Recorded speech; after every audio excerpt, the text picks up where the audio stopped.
What's up, guys? Rick here with your DFS preview for this week's Sentry Tournament of Champions. That's right, we're back. It's 2021. It's gonna be phenomenal. More data than ever before, more content than ever before. If you have been on the Rick Run Good YouTube channel before, welcome back. If you are new, what took you so long? Welcome. Come on in. There's a lot going on with the new year. Let me cover just a few things before we dive into this. RickRunGood.com, my data website, is undergoing the largest revamp in the history of the site. If you've been on it, you've probably already noticed that. There are a lot of tools that I've injected literally millions of more rows of data into. There are more visualizations. They are what I think is significantly better. And those are underway and mostly done. There are a few tools outstanding that I needed live data on, or I needed to just test further. Some of them are very complex. So over the course of the next few weeks, you're going to see tweaks, you're going to see updates, you're going to see revamps of additional tools. I'm a one-man show, so remember that. Like if you see anything that kind of looks off or might be a bug, or you think it's not acting the way that you should, email me. Let me know. Happy to look into it. It's awesome. You'll see a lot of the new tools in this video. And also, if you want to see them all, there are tutorials. I make a tutorial for every tool that is on the website. So go to rickrungood.com, scroll about halfway down. There is a button that says YouTube tutorials. Click on that and watch the tutorial for any tool that you want to see how it actually works and what it looks like. Content. A lot of content coming this year. As you can imagine, going to continue with the, obviously the DFS previews, the one and done previews, the betting previews, the fades, the sleepers, 300 yards to unknown with Eric Patterson, and live chats and live items. I'm very bullish about live content. And for this week, I have 3 live streams scheduled. The first, Wednesday, 3 p.m. Eastern time. That is the Sentry Tournament of Champions live chat. That's what we always do. Every Wednesday, 3 p.m. Your final thoughts, questions, ownership, weather, if that comes into play, all that stuff, 3 p.m. Eastern time on Wednesday. Rick Run Good YouTube channel. Brand new for 2021. This is going to be awesome. 8:15 p.m. Eastern time every Wednesday. Joe Idoni at TourPix and myself hosting a live Jock market show. That's right. Jock market, stock market, DFS. We all got into it last year where I'm, playing NBA, playing NFL during the break was great, but time to get back to the PGA.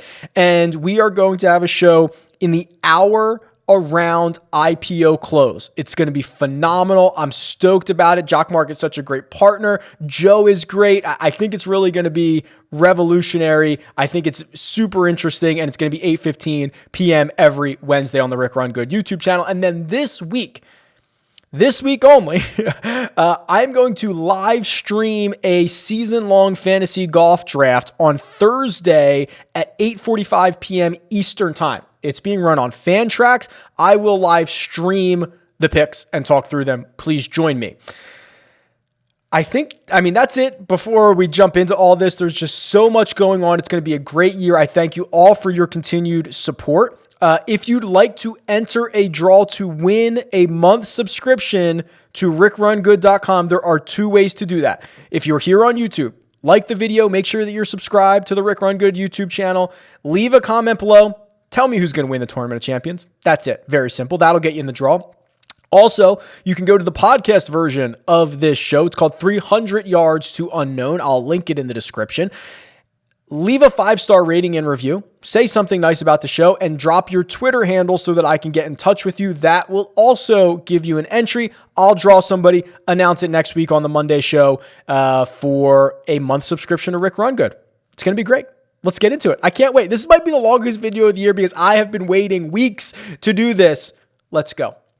All right, let's jump into the course for this week, Kapalua Resort. What you're looking at is the course key stats metrics.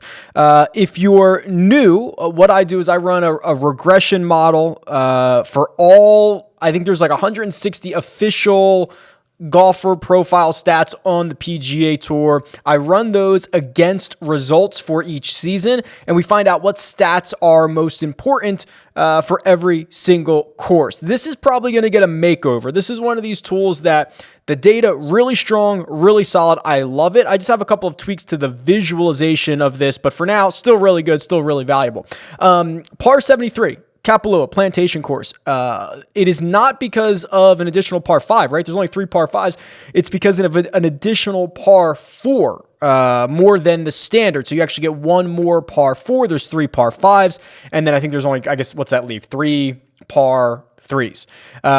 7,500 yards, nearly 7,600 yards. But we're going to talk about distance in a second because that number plays wildly different. If you're into the grass type specialist, you can get the putting numbers here for guys who putt better on Bermuda than any other surface. But I want to go here. This is the meat and potatoes. This is my favorite thing, running all the stats against the results, finding out which are most important by each course. And we have such a strong, solid history at Kapalua that I really take these into account. So of the most common stats that are important, driving distance and strokes gained putting.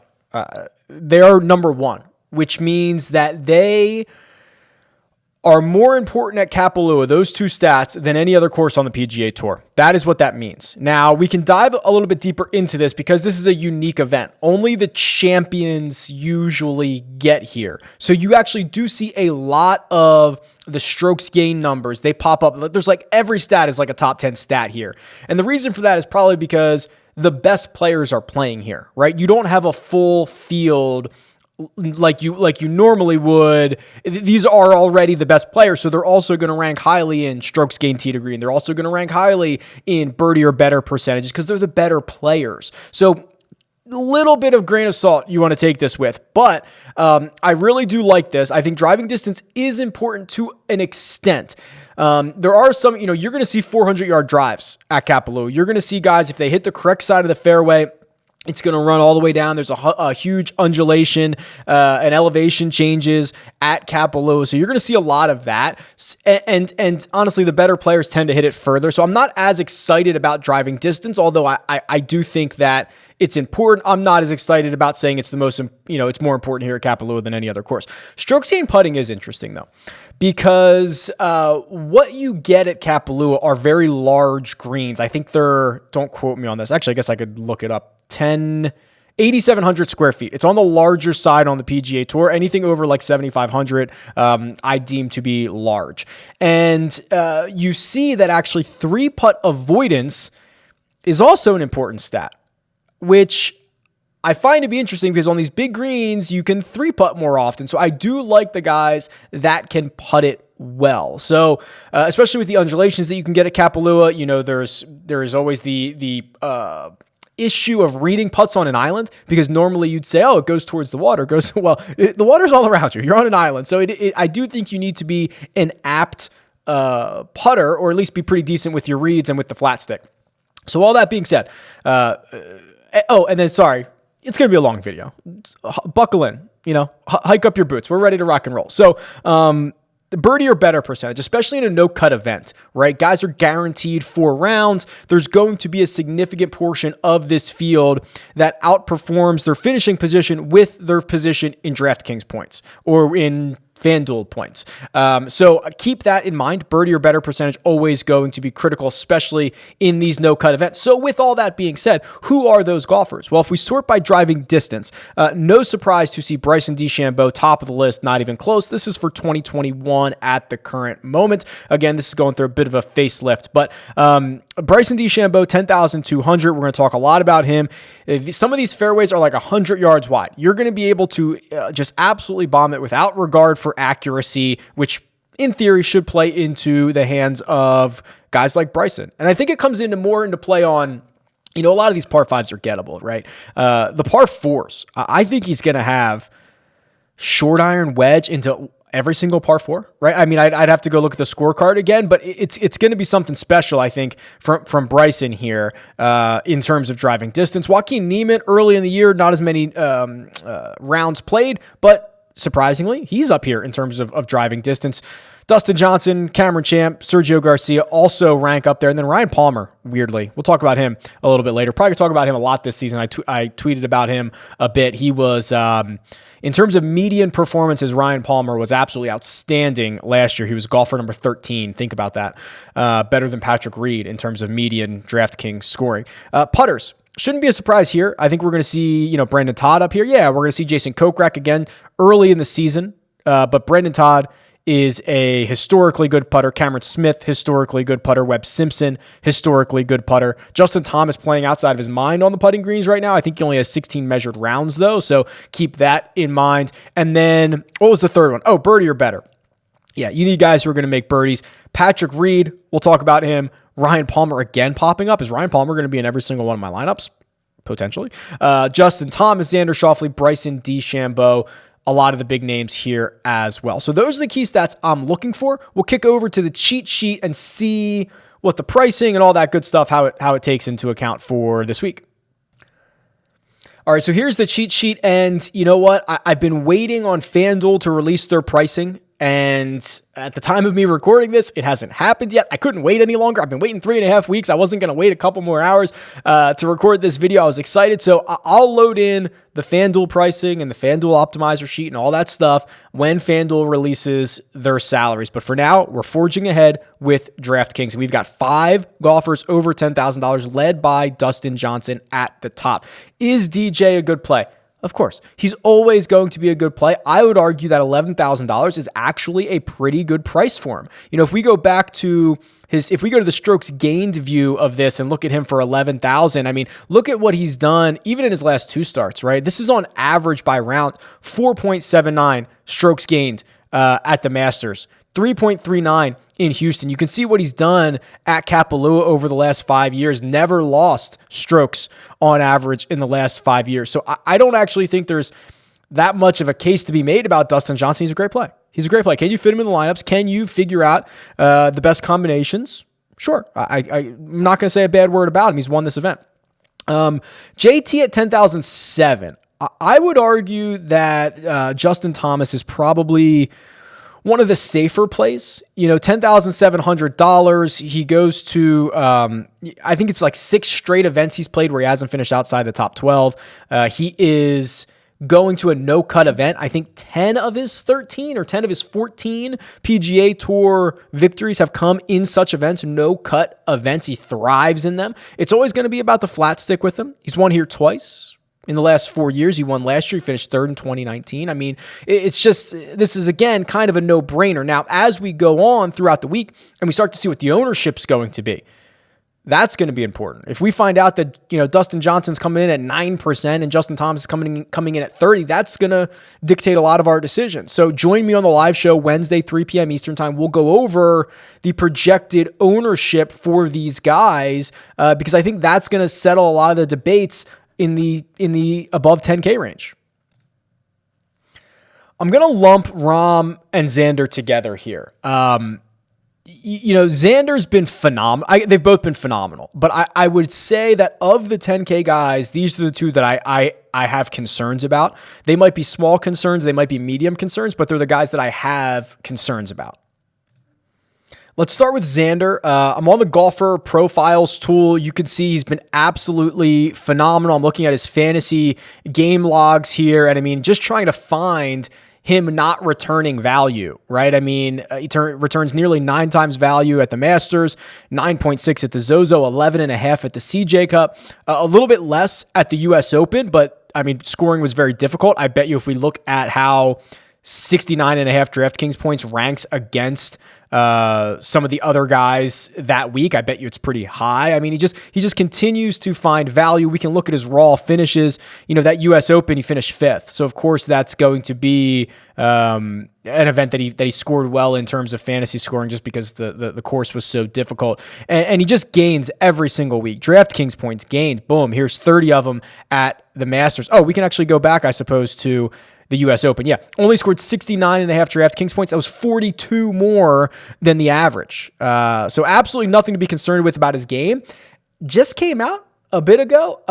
During the break, he tested positive for COVID. He said it kind of set him back a bit. He's only had a couple of days where he's been back upright practicing, so he hasn't been as active. Now, if Justin Thomas is the king of no-cut events, then Xander Schauffele is the prince of them. Doesn't have as many wins, but a lot of them have come in these types of situations. He's won this event in the past, so I'm not going to dare try to determine, how COVID impacts him, but I don't like to hear that it did impact his practice time.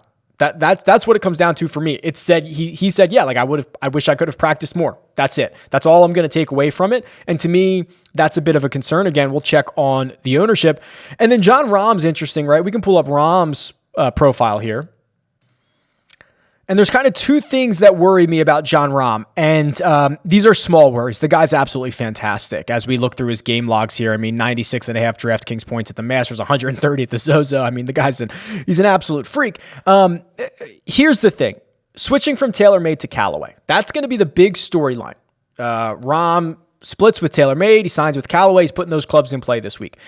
I'm not one of these guys that thinks like, oh my God, he's going to play the Callaways for the first time ever. No, of course not. He's been getting dialed in. He's been getting fitted. I'm sure he's been practicing with them quite a bit. I just think it's a little bit different when you actually put that into play into competition. And I think we've seen that historically is, okay, now you have to trust this in competition. How do I feel about it? So that's a bit of a concern.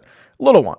And then the other thing is, and this is kind of a compliment to Rahm, think about where his wins last year came and some of his better performances came at.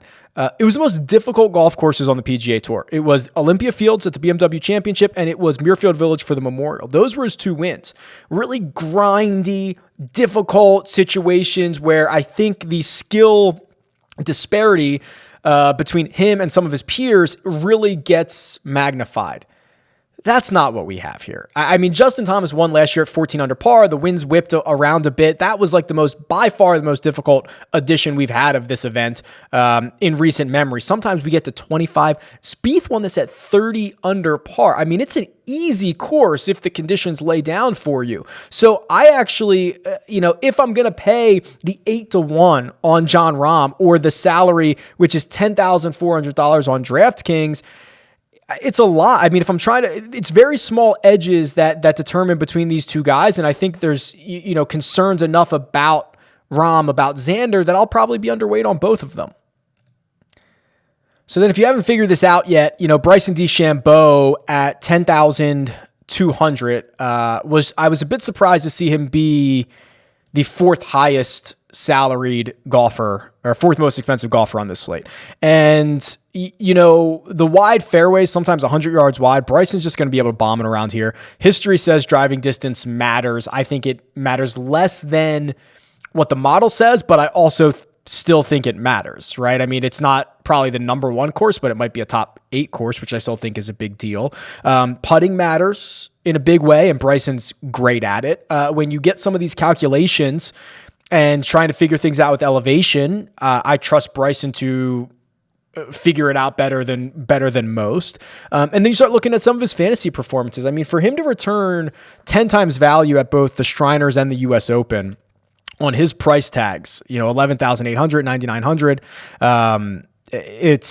it's kind of jarring, right? What he was able to do. Now, I will say this, he is a lot more volatile than some of his other peers here, right? 27 points at the Northern Trust, 46 at the BMW Championship, 55 at the Tour Championship. It's not as consistently good as JT, for example, but the upside is incredible. And you can actually see this in his distribution here. He has a lot of finishes in the upper half of his bell curve, in the upper half of his histogram, not Instagram, between 81 and 97 points. He's got 11% of his finishes coming above 114 DraftKings points, but he also has 20% of his finishes coming between 16 and 32 points. So, he is just more boom or bust than some of the other guys in that upper echelon. So keep that in mind in terms of cash games, but obviously for GPPs, probably a much more valuable option. As we look to the 9K range, it's absolutely stacked. Patrick Reed, $9,600, someone who's won this event finished second last year, shows up in big time events. Like I think it's a steal. I think it's a steal for Hideki. Hideki at 9,000, played here 3 times, never finished outside the top 4. Here you go. I mean, just gaining strokes every single time he comes and plays here. It's the best average finish of anybody. Played well in Houston, played well at the Masters. Yeah, I can't tell you the last time he's lost strokes to the field. We can probably look it up, but Hideki is embarking on such a important year for him with Japan hosting the 2021 Olympics, him wanting to represent in a strong fashion. I think, and you guys know me, I don't love the narrative stuff about it, right? Like I want to be the data guy, but it just feels really strong that Hideki's going to be able to continue the recent run of success, the great play here, and have 2020 just be a laser-focused calendar year for him. Before we jump into the 8K range, I did want to go over to the Holy Grail. I mean, this is just my absolute favorite tool. I'll load in the FanDuel pricing when it becomes available, but the idea that we can kind of filter this on anything, and now that I have the field loaded in, it's awesome. So I've got the field here, so that's going to cut down our measured sizes here, and I just want to look for guys who are playing well recently, right? So it might be wrong of me to continue to go back to the restart, which was in June. So let's do 6/1/2020. However, I think, and actually maybe I should be going longer than that, because I think that, when we've had a break like this, 3.5 weeks, some guys even longer, kind of sets everybody back to neutral, right? There's not a lot of recent form to go on. So maybe we should be looking more at long-term form. So maybe I should even be going to the start of 2020. But just for these purposes, guys that I think are certainly intriguing are going to be the tee to green players. So tee to green in this field from June 1st, Justin Thomas, Dustin Johnson, Jon Rahm, Sergio, Hideki. Not sure that was that much of a surprise. The first couple guys in the 8K range, Colin Morikawa is in here at 8,800. Tony Finau is in here at 89. Scotty Scheffler is interesting. He's here at 8,500, the third best tee to green player in the restart in the 8K range. Scotty makes a ton of birdies. Absolute birdie maker. When you get that in a 4-round event, guaranteed 4 rounds like this, it becomes really, really valuable. So I love that. Let's also do, just for kind of kicks, let's go back to the start of 2020. It's going to give us a handful more rounds. I just think it's notable. Colin Morikawa moves up. So you got to think, Morikawa had a pretty, by his standards, poor finish to the year. Probably not satisfied with the way he played at the end of 2020, last couple of events. But if you think he's had 3.5 weeks, I know he's been out there at Summit Club here in Las Vegas. I've seen him out there putting work in. I think he kind of resets to the long-term average. And if you're looking at kind of long-term stuff, well, now you've got a 3-time winner on the PGA Tour and a major champion who's $8,800, which feels like a steal. So I'll see as builds go on over the course of the week if how many of them Morikawa makes. But I bet you if you're using long-term form, he's going to be making quite a few. And then if you are a freak and you want to get into the Bermuda grass putting stats, you can also do that. So you can do Bermuda, sort by putting, see who putts well here. In this field, Michael Thompson, 6,500. Sungjae Im, Harris English, they're 2 and 3. They're 82 and 87. Then Mackenzie Hughes. So notable. I mean, Sungjae Im, solid in every single category. I think Bermuda's his best putting surface, so that's certainly noteworthy. And then while we're here, let's just do fantasy scoring real quick. Let's just do guys who are in this field since the start of 2020. And I want to look at something here. Yeah, okay. So here we go. Jon Rahm, Justin Thomas, Bryson DeChambeau. Those are your top 3 DraftKings scores. And then it's Daniel Berger. Think about that. 4th. In 2020, in terms of average DraftKings points, Daniel Berger is there. What I also like to look at is I've added in for this year the birdie streaks and the rounds under 70. So this is per start. So you got to think getting Justin Thomas here with 0.7 birdie streaks per event. So what's that? He's getting 1.5 every 2 events, something like that. Yeah, I guess that's right. That really goes a long way in DraftKings scoring. Patrick Reed, who I would not describe as a big-time birdie maker, gets hot. 0.73 birdie streak. I mean, let's just sort by the best birdie streaks in this field. Abraham Answer, Martin Laird, Patrick Reed, Justin Thomas. I mean, surprised to see Answer and Patrick Reed at the top of that list. It goes such a long way in DraftKings scoring. It's unbelievable. So we'll jump back to the cheat sheet, kind of round this out a little bit. We talked about the 8K range down in the 7K range. This is where things start to get a bit hairy, especially with the way that the PGA Tour not only invited all the winners, of course, all the champions from the 2020 season, but also said, if you made the Tour Championship, come along. That's why we've got such a big field here. And now we've got a mix of both in this range, right? And, Sergio Garcia snaps off and wins at Sanderson Farms, hasn't really done anything else all year. Mark Leishman wins very early in the year, wins at Farmers, was horrible after the restart. He's in the same tier as like a Sebastian Munoz, who played well down the stretch. The names that jump out to me are actually towards the bottom of this range. Kokrak at 7,300. I think 6 of his last 9 starts in 2020, he finished inside the top 20. And they were big-time events. It was like the U.S. Open, the Zozo, the 2 playoff events that he played, and then it was the CJ Cup that he won, right, in Las Vegas against a top-tier field. He's sneaky long. He can get hot with a putter. That's a good combination for Kapalua. Brendan Todd, also interesting. So here's Brendan Todd. And I'm sorting this by, I'm on the strokes gained view of the cheat sheet here. Gains 2.5 strokes per round at Mayakoba. That was a top 10. Gained strokes at RSM. He struggled at the Masters. He struggled at Bermuda. He struggled, honestly, for a while there. And we know he was dealing with the lingering effects of the broken toe and all that stuff that he was working back from. If he's now back and healthy, $7,200 feels like a bit of a steal for the upside. And he kind of does it in a different way than everybody else, right? I mean, it doesn't matter. It doesn't matter if he's hitting fairways this week. Everybody's hitting fairways. But he's a really great putter on those large green complexes. You wonder how he's going to be able to attack those. Hits his long irons really well. Pops up in tournaments that he shouldn't. $7,200 feels like a steal. And then the other guy.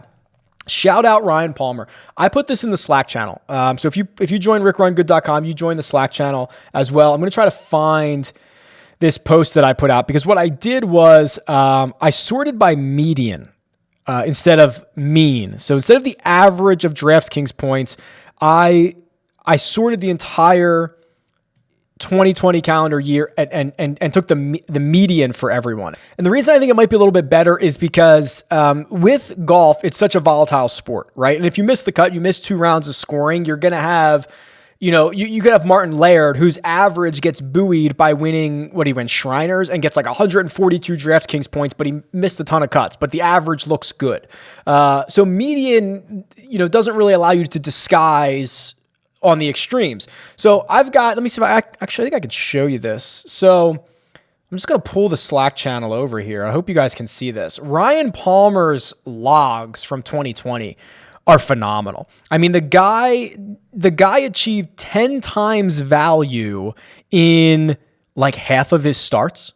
That's unbelievable. I mean, you could just kind of sort through here. I mean, constantly under $7,500. I think only a couple of times he was more expensive than that. Constantly posting 10, 11, 13 times value. So if you actually go by median, he had one of the best seasons in 2020 in terms of value because of how he was consistently underpriced. So shout out to Ryan Palmer, $7,000, finds a way to get it done seemingly every single week.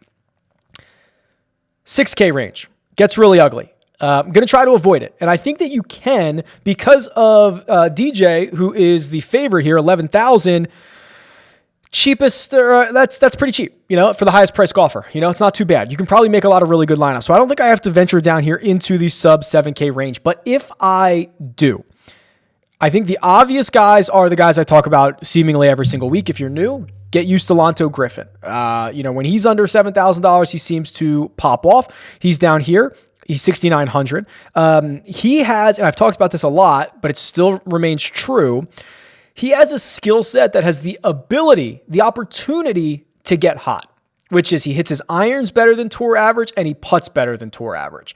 So if he's on with both of those things, you can go really, really low. And that's what he did at both the Zozo and the CJ Cup. Let me go over to the fantasy view of this and pull up Lanto. He scored 107 points at the Zozo Championship. He scored 92 at the CJ Cup. He only scored 22 and a half at the Masters. I think he missed the cut, but like, that's what I'm talking about. It's not a consistency issue. It's just like, or it is a consistency issue, I guess. It's the fact that he has the skill set that can get hot in a moment's notice, which is always something valuable to have. And then Mackenzie Hughes, I hate that I like Mackenzie Hughes because he is such a short game reliant player. And I hate that. But what he has proven is that he's constantly popping up. I'm going to pull up his, let me see if I can pull up something here for you real quick. Yeah, so here's his fantasy log. So I just pulled up his fantasy logs on the Holy Grail here. And again, a very routinely inexpensive golfer. But in I want to say it's 7 of his last 15 starts at the end of 2020, he had a top 15 or better. So he actually does pop. He's going to be way more inconsistent than a lot of guys, but like the ability to even get up to the top of the leaderboard, to make that much noise at such a cheap price is always very valuable to me. Before we get out of here, let's do our first custom model of the new year. And this is the tool that's going to look very, very similar to last year. This is the biggest project that I currently have going on. I have a 2-step upgrade process in line for this tool, and right now I've been going through and updating all the data in the back end. I'll spare you the details. This is a huge, complex issue. So I've optimized a lot of the data in this tool for right now. You're going to see this change once, hopefully shortly, and then another huge change coming later. But this is an animal of a tool here. So here's what I'm thinking. Here's where we can put in our 100 weights into this, and we can run the model and we can see who the best players are. So driving distance, the model, the course key stats told me driving distance is more important here than any other course on the PGA Tour. I believe it is important. I do not believe it is that important, but I think it's still like top 6 or top 8. I'm going to give 25% on distance. I'm going to give 25% on... No, I'm going to give 20% on par 4s. Remember, it's par 73, and it's the extra par 4. I think it's 3 par 3s, 3 par 5s, like 12 par 4s, like something crazy like that. So that's 50 of our weights, or 55 of our weights. Because it is a 4-round no-cut event, you got to go heavy on birdie or better. And then I think you got to reward the putters. I mean, big greens, lots of undulation. You got to reward them. So I'm going to go with this. I'm going to go 30 on birdie or better, 25 on distance and strokes gained putting, and 20 on par 4s. And let's run this. Wow. I was not expecting that. I was really not expecting that. My top ranked player is Joaquin Niemann. He's 8,300. Jason Kokrak is number 2. Ryan Palmer is number 3. Let that sink in. That is surprising. Then we start to get into the guys that I thought we were going to see. Justin Thomas, Harris English, Xander Schauffele, Bryson DeChambeau. So now those top 3 guys, Niemann, Kokrak, Palmer, now I've got to sit down and say, okay, are these guys who should be making my lineups more often than they originally were before I ran this model? So those are guys I'm going to dive deeper into, which is what I like about this custom model, because it removes all of my narrative, removes all of my gut, and just maybe points out some guys that I think are better. I mean, even Cameron Smith, he's like my 10th ranked golfer. I would not have had him that high. He's trending in the right direction. Maybe he's someone I should look further into. So really interesting results here. I will dive deeper into these guys over the course of the next couple of days. There it is. Congratulations. We made it. 2021 Tournament of Champions, DFS preview later in the week. Plenty more content. Join me on Wednesday. Live chat, 3 p.m. Eastern time. Join me on Wednesday evening, 8:15 p.m. Eastern time. Jock Market live IPO sweat. We'll figure out a cool name for it. Jock Market happy hour, I think is what we're calling it. And then Thursday, I'm going to live stream our fantasy draft, our season-long fantasy draft that I'm in. So looking forward to seeing all you guys all week long. Best of luck, and I'll talk to you soon.